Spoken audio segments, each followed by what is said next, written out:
So let's start with Act 1 because that's where the audience is going to start. It's Act 1, but it has two sequences in it. Sequence 1, Sequence 2. The beginning of Sequence 1 is the audience's first impression of your story. In this scene, you're demonstrating the protagonists before, or the settings before the conflict disrupts everything. What's the clearest way to illustrate that in a scene? In As Good as It Gets, our first impression of Jack Nicholson's character is taking his neighbor's sweet but ugly little dog and throwing him down a garbage chute. That protagonist is a monster!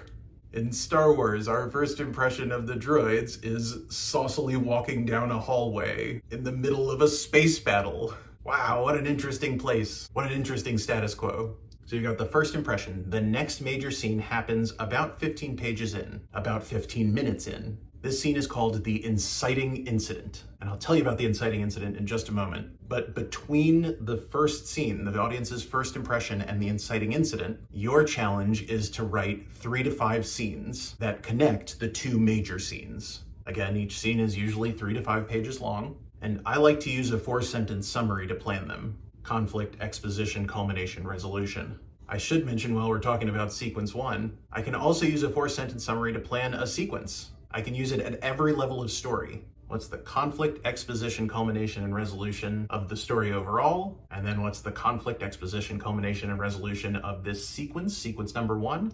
And then once I've broken the Sequence 1 down into 3 to 5 scenes, what's the conflict, exposition, culmination, and resolution of scene 1, and then scene 2, and then scene 3, and then scene 4, and then scene 5, and so on until the script is done.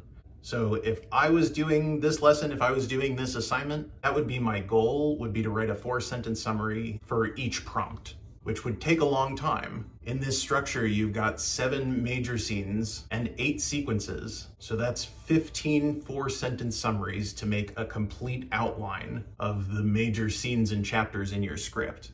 I don't expect you to turn in that much work. But if this planning device is useful to you, then that's how you'll know when you're done outlining the sequences.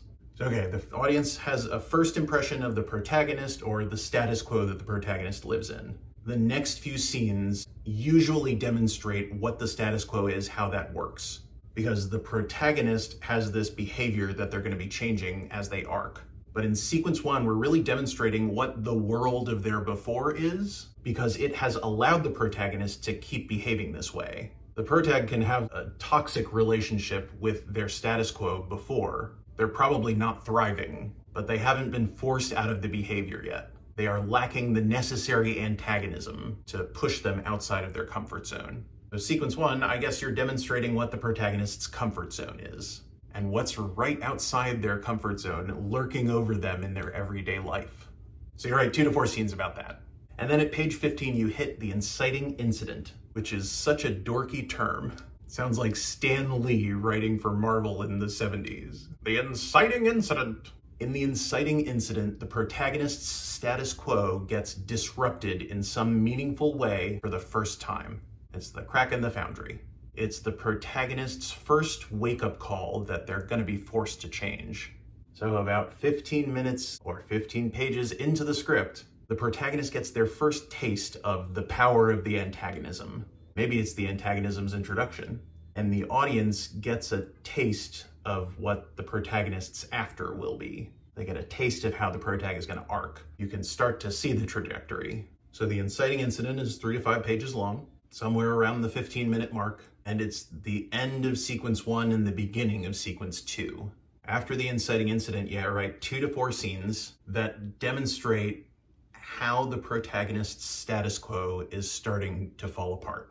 Because of the inciting incident, things are starting to topple, and the protagonist's comfort zone is starting to shrink. And they're gradually realizing that this could kind of get serious. And that leads to the next major scene, the Act 1 closer. And in the Act 1 closer, the protagonist realizes that their old status quo is gone. They can't rely on the world to support them and keep their life the way that they wish they could keep it, even if they didn't love it. Their life has changed in some significant way, and they can't go back to the way things were. And so they're going to be forced to change their behaviors in some meaningful way. And that's Act 1.